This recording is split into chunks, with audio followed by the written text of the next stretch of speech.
Hey, how you doing?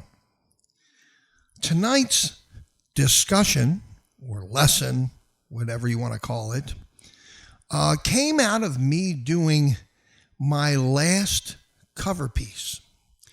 For some of you who remember, the last one that I did was kind of on a dare by one of my students. He wanted to actually see me do what I call a performance piece, which I assign to them when they reach various stages of their drumming development. Well, that performance piece requires you to not only play a pre-recorded piece, but play a pre-recorded piece and read it at the same time. The one piece that I did, and I'm going to give you a little sample here,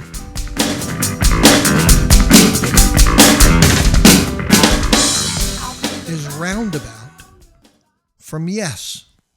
Not an easy piece, by the way, to play. Very intricate, very syncopated. It was really quite adventuresome to do. But I couldn't find what I considered an accurate transcription of the tune. And there were a lot of things that were close, but never really like right on. Well, for us who do transcriptions, I thought it might be nice to show you how I go about doing a transcription, because a lot of people get these music sheets online that somebody either paid for or sometimes you find free ones. And they wonder how they get done that way, because it's really usually not the person who actually played it who wrote the transcription. Somebody has done the listening and written it out. And in fact, I transcribed Roundabout for me. And if you want to see what it was like, this was 7 pages of transcription, page after page of music that I wrote down from what I heard in the actual recording. And as you can see, it kind of looks like an accordion right now. And that's one of the things I want to talk to you about when you're writing a transcription, because one of my students got confused. He's doing a tune up here called, we're doing God's Not Dead by the Newsboys. And I transcribed it for him, and it's 3 pages. And he says, Mr. Carmine, I can't fit that music all on the music stand. I said, well, there's kind of ways that you can, and kind of ways that you can't, and kind of ways that you have to do it in order to try to make things work. And I'm going to go explaining that right now. First off, in doing a music transcription, in the best case scenario, you have a digital file and some audio software. Now, there's some free audio software out there called Audacity that will let you go out and grab an MP3 file and play it back and forth. And if you've used any kind of software like that, you know that you can listen to it. A lot of times you can slow something down. And why do you slow it down? So you can actually hear it better. But when I first start doing a transcription, I use my software and I use a digital file. And the one problem that you'll have in trying to transcribe something is that it's kind of hard to hear, because the actual record has been blended and mixed together, and you're looking just for the drum part. And sometimes that gets mixed in like crazy. And I have to tell you, with Roundabout in this 7-page extravaganza, it was really, really mixed tight on the album Fragile. Well, lo and behold, I did find a track on YouTube, a recorded track called an isolated track. And an isolated track is something that's like one of the tracks from the original recording. Only this isolated track, in this case for Roundabout, had the keyboards, it had the bass, and it had the drum part on there. Even with just those 3 parts, sometimes it's very hard to hear. Now, because you're listening specifically for drum parts. If you're a drummer like me, you're listening specifically for drum parts. And there's going to be some issues in that they blend in. After I take my digital piece of music, my MP3, I then go in and usually with some minor manipulation in EQ, equalization, I can usually get a frequency or a certain number of frequencies to make the bass drum stand out, which is in the low end, the 60 to 80 hertz end, and that's technical talk for everybody else, but it's just in the low end. And then I will find in the high mid section where a snare drum beat is. And what you do is you let the tune play and you boost up some of these frequencies, and you can hear a part come out of that. Not that it's coming out of the rest of the music, but it makes the specific instrument stand out. And the two parts that I listen to the most are the bass drum and, of course, snare drum. And I try to make those stand out in the digital recording. Now, I'm going to warn you, when you find a way to do that, it's great to be able to do that to the original, but don't save it. Save it as a copy, save it as another name of the tune, but you don't want to save it over the original MP3 file. You want to save it as a separate file that you can work on later. You then go back and grab the MP3, and usually there's some kind of software that will let you slow it down.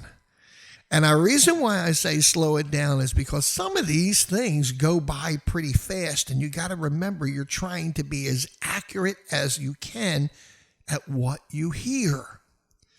So by slowing it down, when I was doing, to be honest with you, when I was doing roundabout is about here. All right. And then one of the parts is like,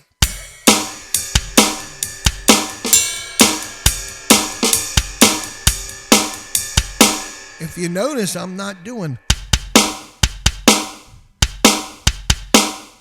a syncopated rhythm.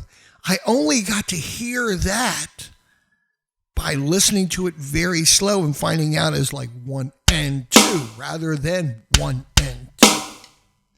So I slowed it down.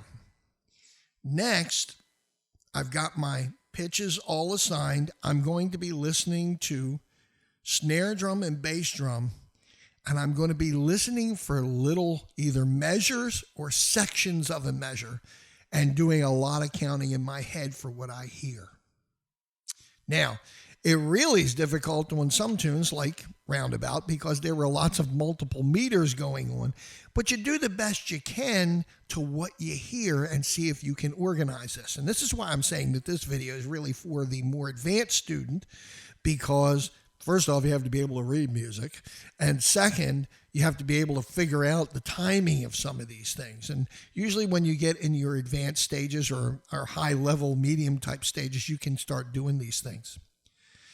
Next, the physical part. Let me clue you in on some things you're going to need. Blank music paper. I'm trying to get the glare off of here because I can see it's got some glare. Blank. Lots of it, because you're going to find out, even though it might be a 2-minute tune, you're going to end up writing and rewriting and writing again what you're hearing. 2, a big old honking eraser. I have to tell you, if you think you're going to get the notes right off the bat the first time as you're going it, wrong. No pens here. We're doing everything in pencil. And I know that's kind of a novel kind of thing, but because your ears are trying to interpret exactly what's going on when you play, it's going to require you to actually manipulate the measure over and over as you're playing. And by the way, this is a standard 8.5 by 11 sheet of paper. I got this from one of the sites that offered just blank staff paper. It was a PDF, and I printed out, I can't even tell you how many sheets of this, and I store it away for when I'm doing the transcriptions. But as you can see, it's not very long. This is only 8.5, and you've got about a 1/2 inch on each side. That means the staff starts here and ends here. So you've only got that much to write, okay, as you can see. Don't try to put measures really, really close together. I recommend no more than 3 or 4 measures at most on any given line. Why? When you're trying to read something, it's going by fast. And it's not only because I'm an old guy, but as you're sitting there looking at it and the notes are flying by you, you don't want to have to say, what was it that I wrote, especially with all the erasing marks on there? What was that? Was that a quarter note or is that an half note? There's no time to think.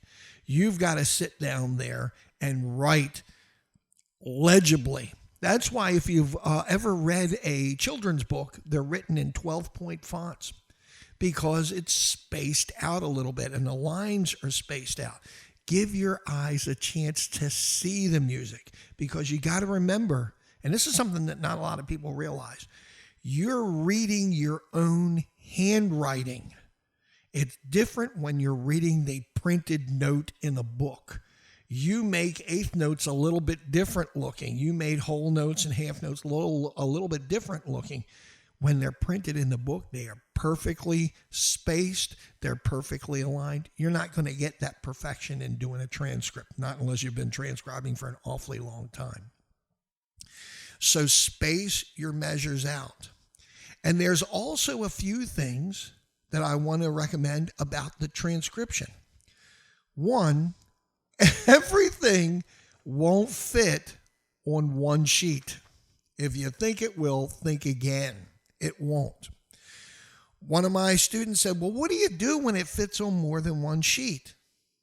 Well, this is his transcription that I gave him for God's Not Dead. 3 pages, not a biggie, not a smallie, but a biggie.